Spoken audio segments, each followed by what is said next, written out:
இந்த அடுத்த பொருளையே ஆரம்பிச்சிட்டானோ மக்களே. விஜயின் பதவியேற்பு விழாவுக்கு வந்த திரிஷா. ஏன்டா இன்னும் திருந்தலையாடா நீங்க சாண்டை குடிக்க பயிலுங்களா?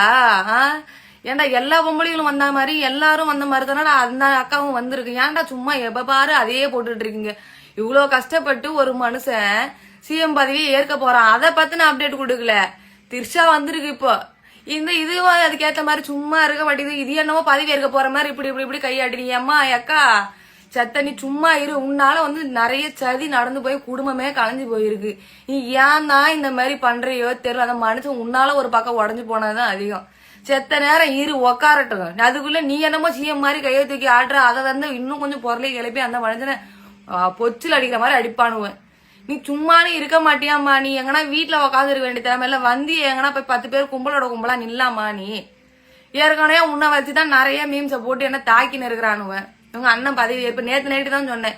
உங்க அண்ணன் பதவி எடுத்தாலும் திருச்சாதான் ஆளுவாங்க அப்படின்னு. அதுக்கேற்ற மாதிரி நீ கையை தூக்கி ஆட்டிட்டு அலப்பிட்டு நின்னுக்கிற.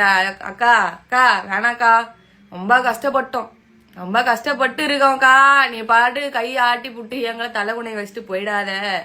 வந்தம்மா பதவியேற்பு விழாவுக்கு வந்தம்மா, பார்த்தமா நண்பர் ஜெயிக்கிறத பார்த்தமா, பதவி இருக்கிறத பார்த்தமா. இப்ப கம்முன்னு போக்கா, எதனா பேசி கீசி தொலைஞ்சு போடாதக்கா அங்க போய்.